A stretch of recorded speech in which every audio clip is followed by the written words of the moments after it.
যে জীবন আখিরাত চিনে না, আল্লাহর কসম এটা মানুষের জীবন না, এটা জন্তু জানোয়ারের জীবন, হাইওয়ানের জীবন। দুনিয়ার এই বাকি সবগুলো পড়ালেখা না পড়লেও ভাত মাছ খাওয়া যায়, দুনিয়ার বাকি কথা না বললেও দুনিয়া ভোগ করা যায়।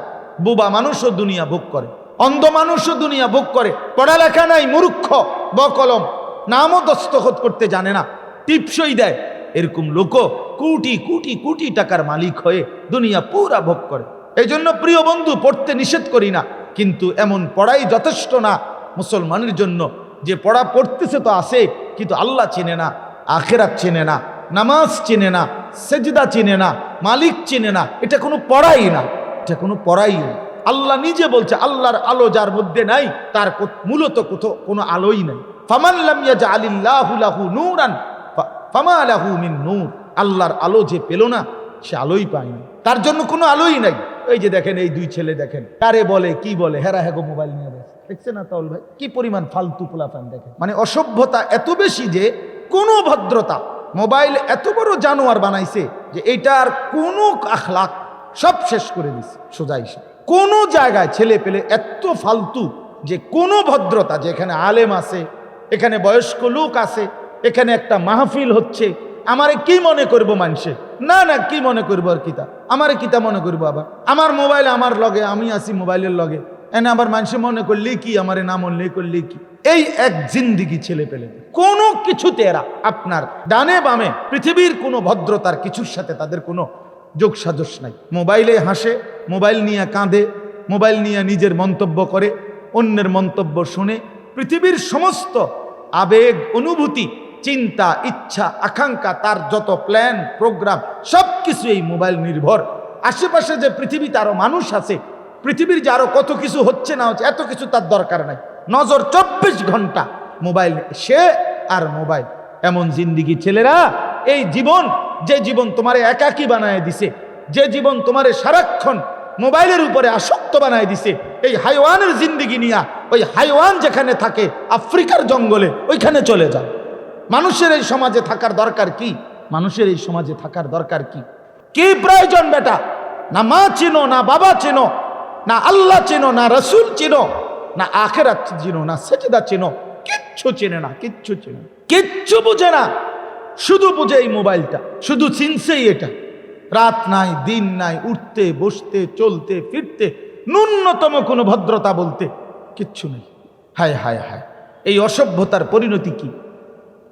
এর শেষ ঠিকানা কোথায়? এই প্রযুক্তি কোথায় গিয়ে থামবে? এই আধুনিকতা কোথায় গিয়ে থামবে? আমি বুঝি না। আমাদের ছেলে পেলে শেষ পর্যন্ত কোথায় গিয়ে থামবে? চুল, চেহারা, লেবাস, কথাবার্তা, কোনো কিছুতে মুসলমানের ছিটে ফোটা নাই, ছিটে ফোটাও নাই। মুসলমানের কোনো নমুনাই নাই। আস্ত জলজ্জান্ত বাচ্চাকে দেখলে বোঝা যায় না এটা কোন যুক্তিতে মুসলমানের বাচ্চা, কোন যুক্তিতে? সেজদা নাই, পাক পবিত্রতা নাই, পেশাব করে বাথরুমের পরে টয়লেট পেপার ব্যবহার করার কোনো মানসিকতা নাই, হ্যাঁ, অজু নাই, গোসল নাই, নামাজ নাই, আল্লাহ নাই, রসুল নাই, জবানে মালিকের নামটাও বলতে পারে না। এত বড় হাইওয়ান, এটা মুসলমান কি আবার? 24 ঘন্টা ফিকির, চুলের ফ্যাশন, জামার ফ্যাশন, এই শরীর পূজা, দেহের পূজা, এ তো জানোয়ারের স্বভাব, এটা তো জানোয়ারের স্বভাব নিয়ে যে দেহ পূজাতে সারাদিন, এ তো বেডিয়তের স্বভাব। সারাদিন পাউডার, ফেয়ার অ্যান্ড লাভলি, কেরুম লাগে আরেক রকম, আরেকভাবে। এই তো সারাক্ষণ ব্যক্তি পূজা, দেহের পূজা, শরীরের এই জৌলুস নিয়া, শরীর নিয়া সারাক্ষণ ব্যস্ত থাকা, এ তো মুসলমান ইমানদারের পরিচয় না বাবা। নিজেকে তো চেনা উচিত, নিজেকে তো বোঝা উচিত, এতটুকু তো ফিকির করা উচিত। আহা, আমি আসলাম কেন? কে আমাকে পাঠাইলো? কেন পাঠাইলো? কেন আসলাম এই পৃথিবীতে? আমি কেন আসলাম? 24 ঘন্টায় বুঝি একটাবারও মনে পড়বে না? সারাদিনে বুঝি এক ওয়াক্ত নামাজের কথাও মনে পড়ে না? এত বড় জানোয়ার মুসলমানের বাচ্চা হয় কেমনে? এক ওয়াক্ত নামাজ পড়ে না, এটা মানুষের বাচ্চা কেমনে? আর এটা মানুষের বাচ্চা কিভাবে বলেন মিয়া? একটা ওয়াক্ত নামাজ পড়ে না, এই হাইওয়ান, এই জানোয়ার, তা মানুষের বাচ্চা কেমনে? মুসলমানের ঘরে কেমনে জন্ম নিল? এটা এত বড় নিকৃষ্ট। মুসলমানের ঘরে কেমনে জন্ম নিল? মুসলমানের ঘরে জন্ম নিয়া মায়ের পবিত্র দুধ, মায়ের 9 মাসের গর্ভে ধারা সব বৃথা। এভাবে বুঝি মানুষ আল্লাহকে ভুলে যায়? বলো বাবা, তোমরা ছেলেরা বলো, বেনামাজি ছেলেরা বলো, কোন লজ্জায় কি দেহে সাজলা? কারে দেখে অনুসরণ করলা? মাথার চুল থেকে পায়ের নখ পর্যন্ত এই শরীরের সাজগোজ কোন বেঈমানের মতো সাজলা? ওই বেঈমান পৃথিবীতে আদর্শ, এই চুল পৃথিবীর কোন মডেল? বলো মিয়া, কোন বেঈমান পৃথিবীর কোন আদর্শ হইতে পারে না। আদর্শ তো রাসূলুল্লাহ সাল্লাল্লাহু আলাইহি সাল্লাম, আদর্শ তো সাহাবায়ে কেরাম, আদর্শ তো সাহাবায়ে কেরাম। রুচি যখন বিকৃত হয়, দিল যখন নষ্ট হয়ে যায়, তখনই মূলত নিয়ম কাফের বেঈমানদের সবকিছু পছন্দ হয়, সব পছন্দ হয়। কলিজা যদি সাফ থাকতো, দিল যদি ঈমানে ভরা থাকতো, আল্লাহ তাআলার সাথে সম্পৃক্ত থাকতো, তো আল্লাহ এবং তার রাসূলের সব কথাই বুঝে আসতো, বুঝে আসতো। এজন্য প্রিয় ভাই, তোমরা দুজনকে বলি নাই, তোমরা নারাজ হইও না, আল্লাহ তোমাদেরকে মাফ করে দেন। তোমরাও ভালো হও, তোমাদেরকে বলা উদ্দেশ্য না, সবাইকেই বলা উদ্দেশ্য। আল্লাহ তাআলা মাফ করে দেন। আল্লাহ তাআলা বলেন, ইন্নাল ইনসানা লাফি খুসর, সমস্ত মানুষ, আল্লাহ বলেন সময়ের কসম, জিন্দিগির কসম, হায়াতের কসম, রাত দিনের কসম, মানুষগুলো ক্ষতিগ্রস্ত, মানুষগুলো ক্ষতিগ্রস্ত। অর্থাৎ আল্লাহ বুঝাইতে চাচ্ছেন, মানুষ যদি নিজের মতো করে চলে, মন মতো চলে, নিজের মতো করে চলে, তাহলে সেই মানুষ ক্ষতিগ্রস্ত, সে লস হবে, তার আখিরাত বরবাদ হবে। তাইলে লাভবান হইতে হইলে কি করতে হবে? আল্লাহ তাআলা বলেন 4টা কাজ করতে হবে। ইল্লাল্লাযীনা আমানু ওয়া আমিলুস সালিহাত ওয়া তাওয়াসাউ বিল হক ওয়া তাওয়াসাউ বিস সাবর। একজন মানুষের ডিউটি 4টা। এই 4টি কাজ যে মানুষ করে সে লাভবান, এই 4টি কাজ যে করে না সে খাসারা, সে লস, ক্ষতিগ্রস্ত। 4টা কাজ। 1 নাম্বার ঈমান, যে তার নিজের ঈমান ঠিক করে সে লাভবান। 2 আমিলুস সালিহাত, যে নেক আমল করে সে লাভবান। 3 ওয়াতাওয়াসাউ বিল হক, যে অন্যকে ঈমানের দাওয়াত দেয় সে লাভবান। 4 ওয়াতাওয়াসাউ বিস সাবর, যে অন্যকে নেক আমলের দাওয়াত দেয় সে লাভবান। এগুলোর আরো তাফসীর আছে, আমি সংক্ষেপে বললাম। তাহলে 4টি কাজ 4 জনে না, 1 জনে, একই ব্যক্তি যে 4টি কাজ নিজের মধ্যে আনে, নিজের ঈমান ঠিক করে, নিজের আমল ঠিক করে, অন্যকে ঈমানের দাওয়াত দেয়, অন্যকে নেক আমলের দাওয়াত দেয়, তাহলে এই 2 জিনিস, নিজের সংশোধন, মানুষের সংশোধন, নিজের ফিকির, উম্মতের ফিকির, নিজের ভাবনা, মানুষের ভাবনা, এই 2টা যার মধ্যে, আমিও ঈমান আনবো, আরো বান্দাকে ঈমানের দিকে ডাকবো, আমিও সেজদা দিব, আরো আল্লাহর বান্দাকে সেজদার দিকে ডাকবো। এই 2টা কাজ, 2টার মধ্যে 4টা, মানে নিজের ঈমান নিজের আমল, অন্যের ঈমান অন্যের আমল, এই 2টা কাজকে একসাথ করে যে নেয়, আল্লাহ তাআলা বলে সে সফল, সে কামিয়াব, সে লাভবান, সে জান্নাতি, সে জান্নাতি। এই জন্য আজকে এতটুকুই কথা। আমি সবার কাছে অনুরোধ করি, প্রিয় ভাই আমার, বাপ আমার, বন্ধু আমার, নওজোয়ান সাথী আমার, নিজের ঈমানের ফিকির করো, নিজের আমলের ফিকির করো, মানুষকে ঈমানের দিকে ডাকো, মানুষকে আমলের দিকে ডাকো। দাওয়াত ও তাবলীগের এই মেহনত, সারা পৃথিবী জুড়ে যে মেহনত, এটা এই 4 মেহনত, এই 4 কাজের মেহনতকেই তাবলীগ বলে, এই 4 কাজের মেহনতকেই দাওয়াত বলে। এটাই মেহনত। নিজের ঈমান ঠিক করা, উম্মতকে ঈমানের দিকে ডাকা, নিজের আমল ঠিক করা, উম্মতকে আমলের দিকে ডাকা, এই 4টা কাজের সমন্বয়, এটাই তাবলীগ, এটাই দাওয়াত, এটাই জিন্দেগি। এই জন্য দাওয়াতে তাবলীগের এই মেহনত কোরআন সুন্নাহর মেহনত, বলেন আলহামদুলিল্লাহ। দাওয়াত ও তাবলীগের এই মেহনত 100 বছর ধরে উলামায়ে কেরামের অনুমোদিত মেহনত, আলহামদুলিল্লাহ।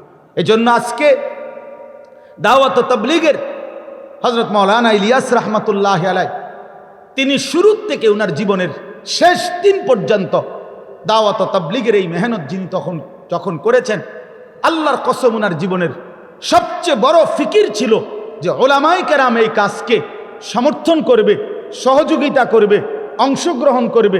এটা উনার ইন্তেকালের মুহূর্তেও উনার ফিকির ছিল। এটা মুফতি শফি রহমতুল্লাহ আলাইহি বলছেন, আমি ইন্তেকালের পূর্বে ইলিয়াস রহমতুল্লাহ আলাইহির কাছে যখন আমি শেষ দেখা করছি, তখনও উনি বলছে যে এই কাজ যেন ওলামায়ে কেরাম আগলায় নেয়, ওলামায়ে কেরাম যেন আগলায় নেয়।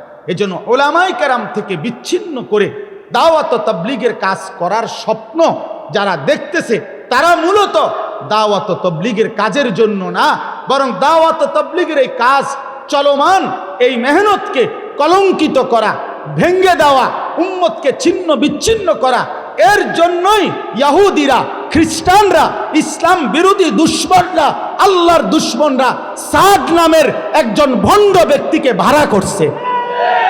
এটাই সত্য, এটাই সত্য। সারা পৃথিবীর লক্ষ লক্ষ, একজন দুইজন না, একজন দুইজন না, লক্ষ লক্ষ আলেমের সম্মিলিত সিদ্ধান্ত এটাই, সাদ নামের দিল্লির ওই ব্যক্তিটা ভণ্ড ভণ্ড ভণ্ড ভণ্ড ভণ্ড। এটা মুনাফিক, এটা মুনাফিক। তার গুন্ডারা, তার অনুসারী যারা, এই গুন্ডারা, এই সন্ত্রাসীরা টঙ্গীর ইজতেমা মাঠে ইমানদার মুসলমানকে, দাওয়াত ও তাবলীগের সাথীদেরকে রাতের অন্ধকারে হত্যা করেছে, শহীদ করেছে। এটা সাদের গুন্ডারা করেছে। অতএব এটা মনে রাখতে হবে, এই ভণ্ড, এই মুনাফিক, এই প্রতারকের অনুসারীরা ইনশাআল্লাহ বাংলার জমিনে টিকবে না। ইনশাআল্লাহ সারা বাংলাদেশ থেকে সাদের অনুসারীরা একদিন না একদিন বিতাড়িত হবেই হবে, হবেই হবে, হবেই হবে ইনশাআল্লাহ। এদেশের লক্ষ লক্ষ উলামায়ে কেরাম, এদেশের কোটি ছাত্র জনতা, কওমি মাদ্রাসার অগণিত তালেবে ইলম, সর্বশ্রেণী ইমানদার মুসলমান এত মানুষের বিরোধিতা করে, এত মানুষের বিরুদ্ধে যুদ্ধ করে এই সন্ত্রাসী গোষ্ঠী টিকবে না ইনশাআল্লাহ। এই জন্য মনে রাখবেন, আপনাদের কাছে অনুরোধ, দাওয়াত ও তাবলীগের এই পবিত্র মেহনত ওলামায়ে কেরামের তত্ত্বাবধানেই হবে। কার তত্ত্বাবধানে হবে? বলে এটা আমগো কথা, এটা আমগো কথা, এটাই কথা, এটা কোরআনের কথা, এটা আল্লাহ রসুলের কথা, এটাই 1450 বছরের ইসলামের কথা। অতএব কোন জেনারেল শিক্ষিত ব্যক্তি ওলামায়ে কেরামের তত্ত্বাবধানে কাজ করবে, নিজের থেকে ফয়সালা দেওয়ার, আলেমদের মোকাবেলা করার কোনো অধিকার নাই। ওয়াসিফ নামের এই ব্যক্তি আমাদের মাওলানা জুবায়ের সাহেবকে চিঠি দেওয়া, মতামত ব্যক্ত করার কোনো অধিকার তার নাই। বেটা তুমি কিসের বেটা? মাওলানা জুবায়ের আলেমে দ্বীন, তুই বেটা কে? বেটা তুই তো আলেম না বেটা। সে বুদ্ধি দেয়, সে চিঠি দেয়, পরামর্শ দেয়, তুমি কে? তুমি দাওয়াত ও তাবলীগের তত্ত্বাবধানে, ওলামাদের তত্ত্বাবধানে কাজ করবা। তুমি পৃথক একটা শক্তি দাঁড় করাইলা কেন? এরকম শক্তি পৃথিবীতে, এরকম এরকম গোষ্ঠী পৃথিবী নতুন না। অসংখ্যবার 1450 বছরের ভিতরে ইসলামের বিরুদ্ধে, কোরআনের বিরুদ্ধে, ওলামায়ে কেরামের বিরুদ্ধে এরকম বহু ষড়যন্ত্রকারী দাঁড়াইছে। দুই একজন নামধারী লেবাসদারি মৌলবি ভাড়া করিলেই একটি কাফেলা ইসলামের নামে চলে না। এজন্য ওই একজন ওসামা আর একজন মুআজ, এই সমস্ত একজন ভ্যাকধারী ছদ্মবেশী মৌলবি ভাড়া করিলেই এত লক্ষ ওলামায়ে কেরামের এই মেহনত বৃথা হইতে পারে না। এটা মনে রাখতে হবে। সোহরাওয়ার্দী উদ্যানে লক্ষ লক্ষ আলেম ওলামা, সাধারণ ইমানদার মুসলমান, বাংলাদেশের সমস্ত শীর্ষ বুজুর্গ ওলামারা একসাথ হয়ে বলে নাই তাইলে? এই জন্য আমরা অনুরোধ করছি সবার কাছে, ওলামায়ে কেরাম থেকে বিচ্ছিন্ন হয়েন না। বলেন ইনশাআল্লাহ, বলেন ইনশাআল্লাহ। আগামী 31শে জানুয়ারি, 1 ফেব্রুয়ারি, 2 ফেব্রুয়ারি বিশ্ব ইজতেমা। বলেন আলহামদুলিল্লাহ। কত তারিখ বলেন? 31শে জানুয়ারি। বলেন কত তারিখ? সবাই বলেন কত তারিখ? আবার বলেন, আবার বলেন, আবার বলেন। 31শে জানুয়ারি বিশ্ব ইজতেমা। বিশ্ব ইজতেমা আগেও একটাই হইতো, এখনো একটাই। ইজতেমা একবারই হয়, জামাত 1:30 বাজেই হয়, পরেরটা না ফাইলে বারিন্দাত কেউ পড়তে পারে। 1:30-এ জোহরের জামাত, এরপরে যদি কেউ না পায় তাইলে পরে কেউ যদি বারিন্দাত বা উডানে অন্য কোথাও জামাত করে, সেটা ভিন্ন কথা। এই জন্য ইজতেমা তো 31শে জানুয়ারি, পরে যদি কেউ জায়গা না পায় তো অন্য কোথাও যদি কিছু জড়ো হয় তো সেটা ভিন্ন কথা। ওরা জামাত পাইছে না দেখে এই জন্য বিশ্ব ইজতেমা 31শে জানুয়ারি। আল্লাহ তাআলা আমাদের প্রত্যেককে অংশগ্রহণ করার তৌফিক দান করেন। ওলামায়ে কেরাম থেকে বিচ্ছিন্ন হয়ে চলবে না। দুই একজনকে হত্যা করে শহীদ করে, আরে লক্ষ আলেম আমার মতো আনিসুর রহমান আশরাফিকেও শহীদ করে কিচ্ছু হবে না। শহীদের পবিত্র রক্তে কালেমার পতাকা উড়বে ইনশাআল্লাহ। এই জন্য এই ভণ্ড সাদ এবং তার অনুসারীরা টিকবে না। এটা দিল্লি না, এটা বাংলাদেশ, এটা বাংলাদেশ। এজন্য দিল্লি না ঢাকা, দিল্লি না ঢাকা, দিল্লি না ঢাকা, ঢাকা ঢাকা। অতএব এটা বাংলাদেশ, এটা বাংলাদেশ। দেশ আমার ছোট হইতে পারে কিন্তু আমাদের মানচিত্রের যেই লাল, এটা আমাদের রং না, এটা আমাদের শহীদের খুন, এটা আমাদের তাজা রক্ত। অতএব বাংলাদেশের মুসলমান রক্ত দিতে জানে, আরো দেবে প্রয়োজনে, কিন্তু কোন ভণ্ড সাদ লীগও টিকবে না ইনশাআল্লাহ, ইনশাআল্লাহ। আল্লাহ তাআলা তৌফিক দান করেন। এক মানুষের জীবনে সময় মানে তার জীবনের গুরুত্ব যেটা, এটাই সময়ের গুরুত্ব। কেউ যদি বোঝে নিজের জীবনের গুরুত্ব, তো এটাই যেন সময়ের গুরুত্ব। কেউ যদি বুঝে সময়ের গুরুত্ব, তো এটাই জীবনের গুরুত্ব। এই জন্য সময়ের গুরুত্ব যে বোঝে না, সে হায়াতের গুরুত্বও বোঝে না। হায়াতের গুরুত্ব যে বোঝে, সে সময়ের গুরুত্বও বোঝে। কারণ আমার হায়াত আমার সময়, আমার সময় আমার হায়াত। যেমন সহজ কথা, আপনারা বুঝবেন যে কোনো মানুষ যখন মৃত্যুর সময় হয় কাছাকাছি, অথবা মুমূর্ষ, অথবা মারাত্মক অসুস্থ, অথবা অনেক বয়স্ক, অথবা ভয়ানক অ্যাক্সিডেন্ট করছে, তো মানুষ কথার প্রসঙ্গে বলে যে আমার আর সময় নাই, দোয়া করেন ভাই, আমার আর সময় নাই, আমার সময় নাই। এই তার মানে আমার আর হায়াত নাই, আমার আর হায়াত নাই, এটাই সে বলতে চাইছে, আমার আর সময় নাই। তাহলে বোঝা গেল মানুষ হায়াতের জায়গায় সময়টা শব্দটা ব্যবহার করে। এই জন্যই তো সে বলছে যে আমার আর সময় নাই। নাই তো সময় তো আছেই, ঘন্টা মিনিট সেকেন্ড কি চলে গেছিনি পৃথিবীর থেকে, তার মানে আমার হায়াত নাই, আমার জীবন নাই। এই জন্য একজন মানুষের জীবনে সময় অত্যন্ত গুরুত্বপূর্ণ। এটাকে যে ধরতে পারছে, এটাকে যে বুঝতে পারছে যে আমার এই ঘন্টা, আমার এই মিনিট, আমার এই সেকেন্ড, আমার এই রাত, আমার এই দিন, এটাই আমার জীবন, এটাই আমার জিন্দিগি, এর মধ্যেই আমি যা করব তা নিয়েই আমার হাসরের ময়দানে দাঁড়াইতে হবে। আমি এই সময়গুলো দিয়েই আল্লাহ তাআলার মুখোমুখি হইতে হবে। কোনো রাত, কোনো দিন, কোনো ঘন্টা, কোনো মিনিট, কোনো সেকেন্ড আমি আমার জীবন থেকে আলাদা করতে পারবো না। এই সবটা সময়ের হিসাব মহান আল্লাহ পাক রব্বুল আলামিনের কাছে আমাকে দিতে হবে, আল্লাহ তাআলার কাছে আমাকে দিতে হবে।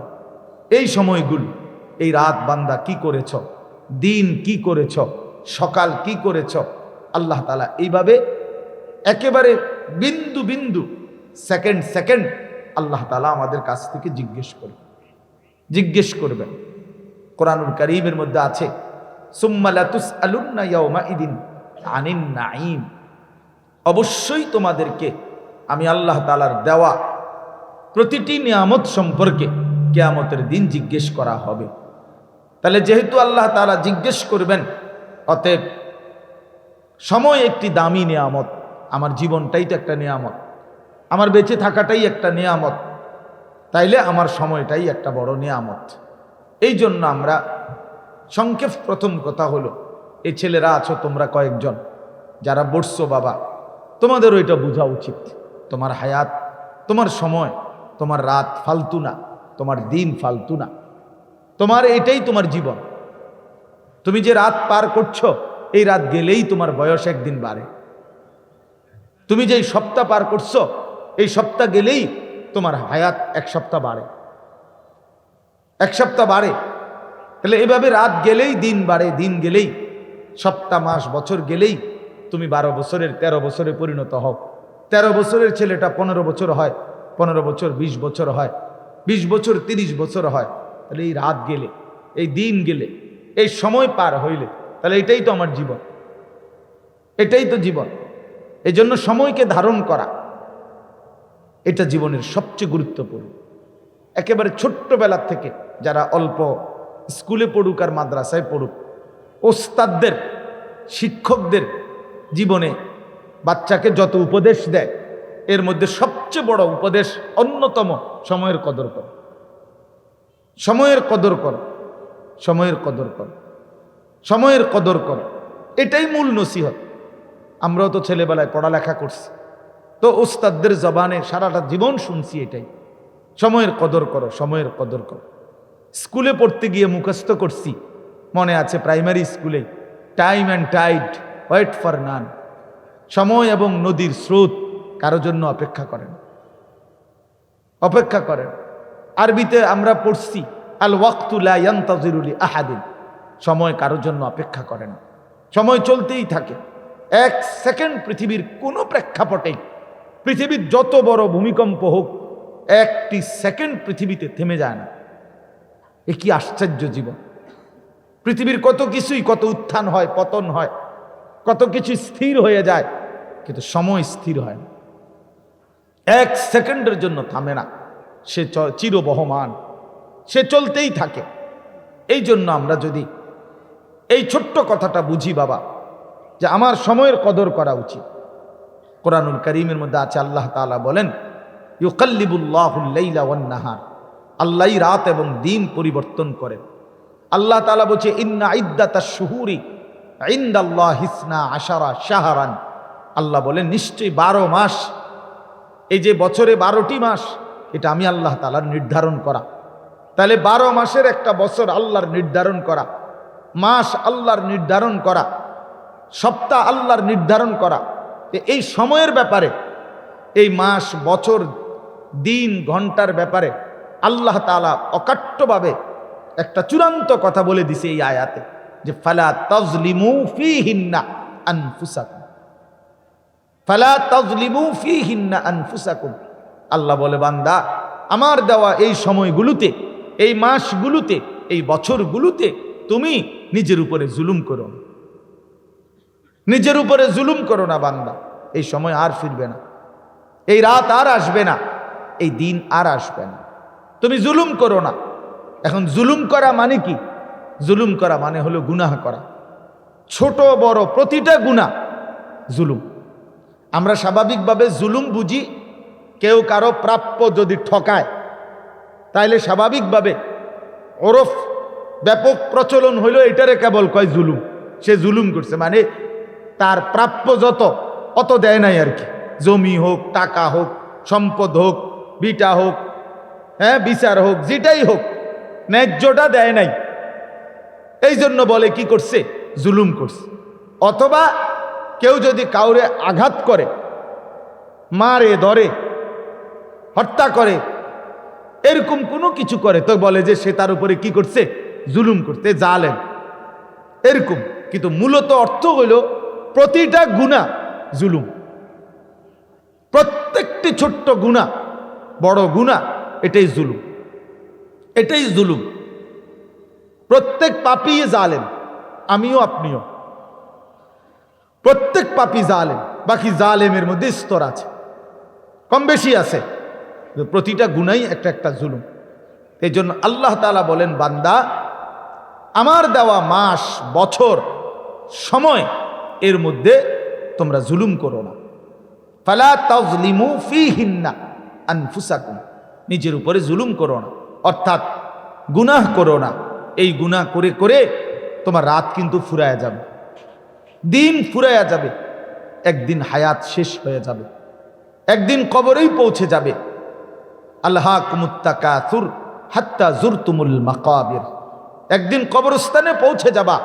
কাল্লা সাউফা তা'লামুন, সেদিন তুমি বুঝতে পারবা যে তোমার নাফরমানির শাস্তি। এই নারী, এই ছবি, এই নাচ, এই গান, এই অশ্লীল দৃশ্য, এই সুদ, এই ঘুষ, এই মিথ্যা, চুরি, ডাকাতি, এই জিনা, এই ব্যভিচার, এই অসভ্যতা, এই নোংরামি, এক ওয়াক্ত নামাজ না পড়া, সেজদা না দেওয়া, আল্লাহ পাকের গোলামি না করা, এই অসভ্য নাফরমানির পরিণতি কি? আল্লাহ বলে, বান্দা কবরে আসতেই হবে, আমি তখন তোমাকে বুঝাবো, আমি বুঝাবো বান্দা আমার নাফরমানির শাস্তি কি। আসতেই হবে তোমাকে কবরে। এটা এমন অনিবার্য বাস্তবতা যে পৃথিবীর কোনো বুদ্ধিমান কিংবা বেওকুফ কেউই কবর থেকে আড়াল হইতে পারে। পৃথিবীতে কেউ যদি জিতেও যায় তাহলেও সে কবরে আসবে, কেউ হেরেও যায় সেও কবরে আসবে। পৃথিবীর সবচেয়ে চালাক মানুষটাকেও কবরে চলে আসতে হবে, পৃথিবীর সবচেয়ে বেওকুফটাকেও কবরে পৌঁছতে হবে। এখানে চালাক বেওকুফ বরাবর, এখানে ধনী গরিব বরাবর, এখানে সুস্থ অসুস্থ বরাবর। জীবনে যার কোনো রোগ নাই সেও মরে যাবে, জীবনে যার রোগে রোগে রোগাক্রান্ত সেও কি মরে যাবে। মৃত্যুকে আড়াল করার, অস্বীকার করার, কবরকে আড়াল করার কোনো সুযোগ নাই বাপ। অতএব আল্লাহ এটা বলছে, বান্দা আসবা কিন্তু, হাত্তা জুরতুমুল মাকাবির, কবরে আসতে হবে তোমাকে। আর সেদিন আমি তোমাকে জানাবো, বুঝাবো এই প্রতিদিন ঘন্টা রাত সেকেন্ডের আমার দেওয়া প্রতিটা মুহূর্তের নাফরমানির পরিণতি কি, নাফরমানির পরিণতি কি। এইখানে মনে করো তোমরা যে কয়েকজন ছেলে ছুটে আসছো, এখন তোমরা অনেকে আসরের নামাজ পড়ো নাই, এখানেও আছো কেন বাবা? তুমি তো জানো যে এটা একটা মাহফিল, অথবা তোমার দিলে আছে যে আমি হুজুরের বয়ান শুনবো, ঠিক আছে মাশাআল্লাহ ভালো কথা, কিন্তু নামাজ কেন পড়লা না? তুমি একজন হুজুরকে পছন্দ করতে পারলা, তো একজন আল্লাহকে পছন্দ করলা না কেন? একজন হুজুরকে কেন পছন্দ করলা? তো এ তো আল্লাহর জন্য, যে আল্লাহর কথা বলে দেখে পছন্দ করি, তো সেই আল্লাহর হুকুম মানতে অসুবিধা কি? সেই আল্লাহ তাআলার হুকুম মানতে সমস্যা কোথায়? এমনিতে একজন হুজুরকে, হুজুর আমি আপনাকে পছন্দ করি, হুজুর আমি আপনার ভক্ত, তো অথচ আমি নামাজ পড়ি না, সেজদা দেই না, এক ওয়াক্ত নামাজ পড়ি না, এই অসভ্য ভক্ত দিয়ে আমি কি করব? এই হাইওয়ান দিয়ে আমার কি দরকার? এই ভক্ত দিয়ে কি আমি ঘাস কাটবো না সিরা চাবাবো? এটা দিয়ে আমি করব কি? এই ভক্তের আমার লাভ কি? আমার দরকার কি এরকম ভক্ত? আমি কি এনে নির্বাচনে খারাপ মনে যে আমার ভক্ত কয়জন হয়েছে? তাইলে বাপ, এটা তো উদ্দেশ্য আল্লাহকে ডাকা, আল্লাহ তাআলার দিকে ফেরা, আল্লাহকে চিনা, আল্লাহর ইবাদত করা, আল্লাহর ইবাদত। অনেক ছেলে পেলে আছে, অনেক আলেম ওলামাকে মহব্বত করে। কি মহব্বত? এ নাম কে ওয়াস্তের মহব্বত।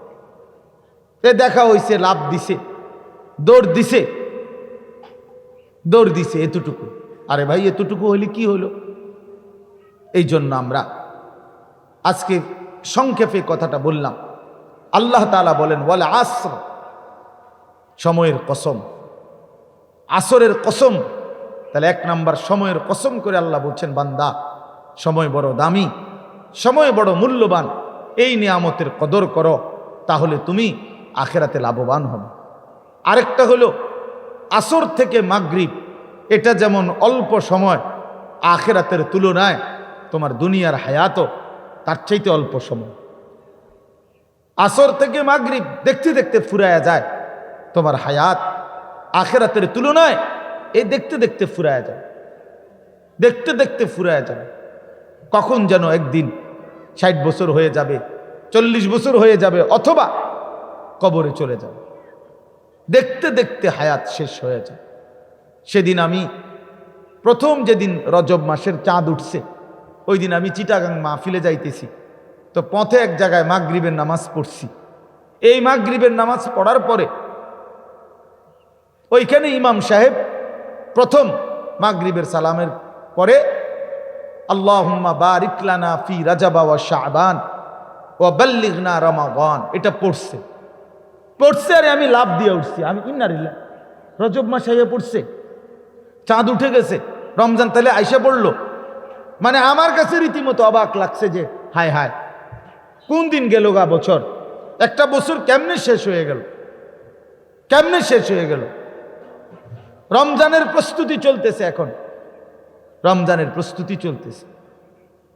হ্যাঁ, আপনার এই জন্য বললাম, দেখতে দেখতে সময় ফুরায়া যায়, অল্প সময়ই হায়াত শেষ হয়ে যায়। এজন্য আমরা প্রত্যেক ইনশাআল্লাহ সময়ের কদর করা, হায়াতের কদর করা আমাদের উচিত। ছোট বড় ছেলেরা তোমরাও তোমাদের কদর করা উচিত। ফালতু ফালতু সারাক্ষণ হাসি মজাক ঠাট্টা, বন্ধু বান্ধবদের আড্ডা, এই তেরে লাত্তি দিলা, এই তেরে চুল টান দিলা, ওই তেরে শার্ট ধরে টান দিলা, মোবাইল দেখলা, নারী দেখলা, ছবি দেখলা, গান গাইলা, দৌড় দিলা, লাফালাফি ফালাফালি করলা, এই সারা দিন সারা রাত, এটা কোনো জীবন না, এটা কোনো জীবন না। আর শুধু বাংলা অঙ্ক ইংরেজি বই পড়া, এটাও কোনো জীবন না। আমরা শুধু বাংলা অঙ্ক ইংরেজি পড়ার জন্য আসি নাই, আমরা মুসলমান, আমরা আখিরাতের জন্য আসছি। তাহলে যে জীবনে আখিরাতের কোনো প্রস্তুতি নাই, ওটা কোনো জীবনে না, ওটা জানোয়ারের জীবন। আমরা সব সময় আমাদের নিজের মাদ্রাসা মনে করি, একান্তই ভাবে এই মাদ্রাসার সাথে আমাদের ঘনিষ্ঠ সম্পৃক্ততা আছে। আমার শায়েখ আল্লামা মুফতি মুশতাকুন নবী কাসেমি, আল্লামা মুফতি আরিফ বিন হাবিব সহ বড় বড় বুজুর্গ ওলামায়ে কেরাম ইনশাআল্লাহ আজকের মাহফিলে আসবেন, বয়ান করবেন। আল্লাহ তাআলা আমাদের সকলকে সবগুলো বয়ান মনোযোগের সাথে শুনবার তৌফিক দান করেন। এই সূরাটি নাম হচ্ছে আসর, এখন আসরের পর, এই জন্যই এই সূরাটা পড়ছি। মূলত 3টা আয়াত। আল্লাহ পাক রব্বুল আলামিন প্রথম আয়াতের মধ্যে, ওই ছেলে মোবাইল নিয়ে খটখট করবেন, আকাম করতে বসছো না, সাবধান। মোবাইল নিয়ে হাতে হাতে মোবাইল নিয়ে কেউ রেকর্ড করবেন, এমনি শুনেন। তো এই সূরাটার নাম হলো সূরায়ে আসর। আল্লাহ তাআলা এখানে প্রথম আয়াতে এই আসরের কসম করছেন, ওয়াল আসর। আল্লাহ তাআলা বলেন আমি কসম করছি আসরের। এটার 2 অর্থ। একটা হলো সাধারণভাবে মুতলাকান সময়ের কসম, আল্লাহ তাআলা সময়ের কসম করেছে, তাহলে অর্থ হলো যে আমি আল্লাহ কসম করছি সময়ের। আরেকটা হলো সরাসরি যে আসরের ওয়াক্ত, নির্ধারিত যেই সময়টা আসর, এখনকার যে টাইম, এই সময়ের কসম। একটা হলো দিন রাত 24 ঘন্টার হায়াতের সবটা সময়, এইটার কসম। অথবা নির্ধারিত করে আসরের টাইমের কসম, উভয়টাই সময়ের কসম। তাহলে এখানে মহান আল্লাহ পাক রব্বুল আলামিন সময়ের কসম করেছে, সময়ের কসম করেছে। ওয়াল আসর তাফসীরের মধ্যে আছে আল্লাহ তাআলা যেই জিনিসের কসম করে ওইটা দামি হয়, সম্মানিত হয়, ওইটা গুরুত্বপূর্ণ হয়। তাহলে বোঝা গেল যেহেতু আল্লাহ তাআলা সময়ের কসম করেছেন, ফুল সময় হোক অথবা আসরের সময় হোক, সময়ের কসম, এই হিসাবে সময় আমাদের জীবনের অত্যন্ত গুরুত্বপূর্ণ একটি বিষয়। মূলত একদম সংক্ষেপে বলতে গেলে আমাদের হায়াত এটাই আমাদের সময়, আমাদের সময় এটাই আমাদের হায়াত। জীবন মানেই সময়, সময় মানেই জীবন। একজন মানুষের জীবন মানেই সময়ের সমষ্টি, আর সময়টাই আমার জীবন। আমার বয়স এখন 43 বছর শেষ, 44 বছর শুরু হয়েছে আমার বয়স। তাইলে এখন আমার যে 43 বছর, মানে এই পরিমাণ ঘন্টা, মিনিট, সেকেন্ড, দিন, সপ্তাহ, মাস, বছর, এটারই সমষ্টি, এটারই কয় কি 43 বছর। তাহলে বোঝা গেল এই যে সময়ের এই সমষ্টি, এটাই আমার জীবন, এটাই আমার হায়াত। আল্লাহ তাআলা আজকের মাহফিলকে কবুল করে নেন। এই ভণ্ডদের প্রতারকদের হাত থেকে উম্মতে মুসলিমাকে ওলামাদের কাছে আল্লাহ তাআলা তত্ত্বাবধানে থেকে ঈমান আমলের মেহনত করার তৌফিক দান করেন।